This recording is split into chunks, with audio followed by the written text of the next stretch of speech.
I wanted to talk to you a little bit about the potential future, or the future of Marbella. There is a future, of course, but what is the future? Where do you see Marbella in 10, 20 years from now, taking your own experience and your knowledge of the market and what's going on at the moment?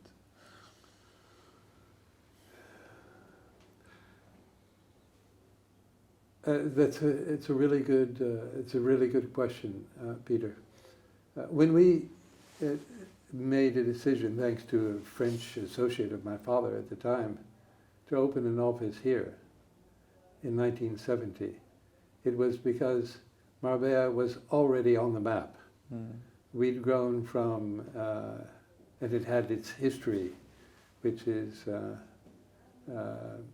amazing, of entering into the world of quality tourism, starting in the mid-40s, with early 40s with Ricardo Soriano, and then followed by Ricardo's nephew, Alfonso Hornoy, and his father, and everyone knows the story from there. I wrote an article about our first years in Marbella, where I give this history of the beginning of tourism, called Marbella of the 70s, and you can find it on the internet using those words.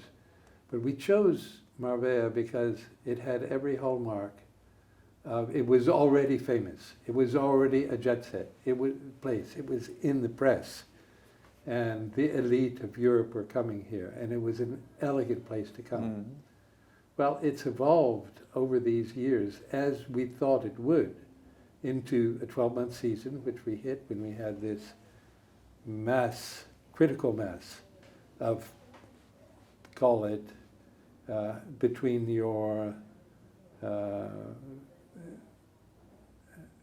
census population and the floating population. The census in 1990 was about 100,000, and the floating population was maybe 50,000 off-season. And that just opened up the 12 months, because there was enough activity to keep everything active.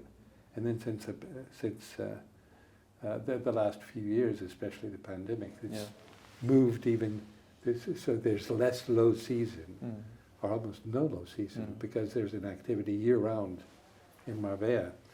So we've moved to a 12-month season over this 54 years that we've been here.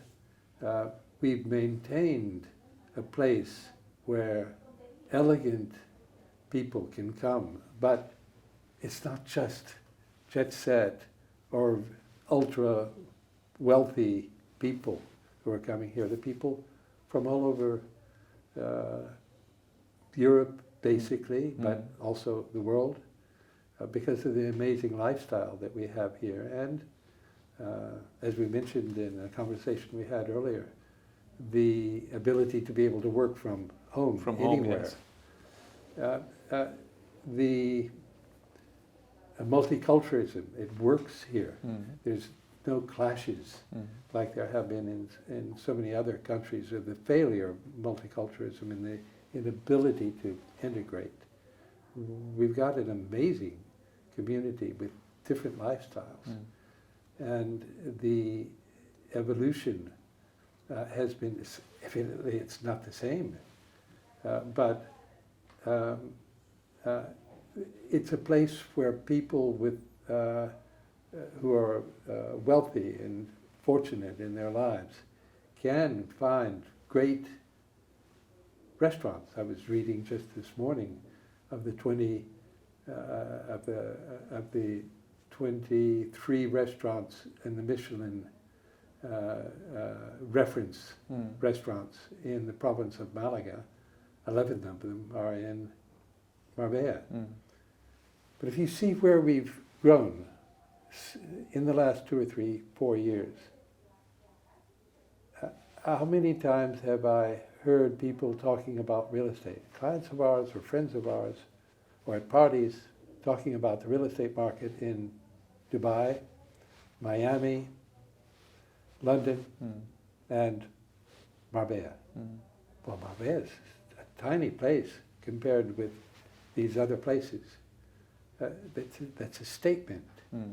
Why Marbella? It's because everyone is focusing on Marbella as a quality place to live, with these almost an infinity of different lifestyles that you can lead. But a place where people who have money, they have places to go to here. Look at the amazing restaurants, worldwide restaurants, chains that have opened here. Daniel Shamoun has brought to Punta Romana, he's brought Nobu, he's brought Cipriani, he's brought Gaia. And what is the name of Antonio Banderas? I don't know the name. I have to get out more. Yeah. Clearly. But if you look at the newest one, which is Gaia, where are they set up? Well, they have a restaurant in Dubai, in Doha, in Miami, London, in Monte Carlo, and Marbella.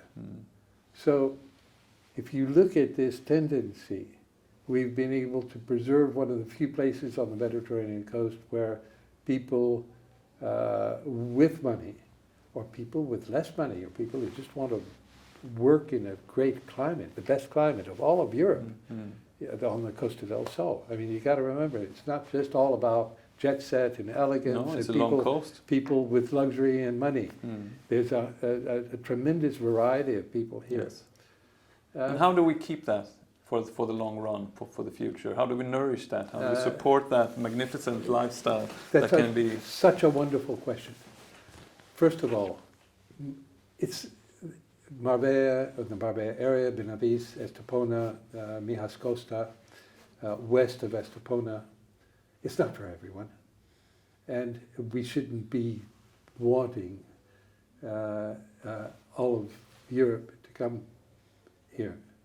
The prices will basically preclude that, because prices are going to come up and make it, a lot of people will be able to afford it. And also, just the cost of living in Marbella is like a third, quarter more than in the countryside, just next to us.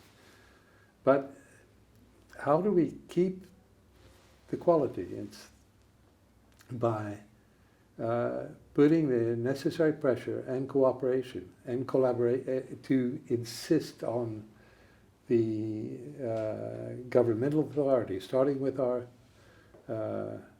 municipal government and the provincial government and the regional government and the national government, to keep the quality of the infrastructure, the security, and the Public services. That we have here. But not just keep them. Raise the bar. Raise your sights. Motivate the several thousand municipal workers we have. Some of them, the younger, well, all of them. Some of them are, many of them are wonderful people. But you got to get them excited. Let no corner of Marbella be left abandoned. Fix every single road. Keep Marbella totally clean. Make sure the beaches are in perfect condition. Cost whatever it costs. Put security, even parasecurity, young people with badges and authority to give a ticket, to control the boardwalk that we have, where bicycles and skateboards are speeding along in a dangerous manner, and nobody ever sees any authority there. Just the visual impression of, there's authority every few hundred meters is important. There's so many things to be done here to raise the bar, to keep our standards high, but to set them higher, so that we keep the leadership that we have with the Best Destinations Prize, which is an amazing prize, which is exemplary of where we have come, where we always knew we would come. I didn't know it would take 54 years to get here, but we're there.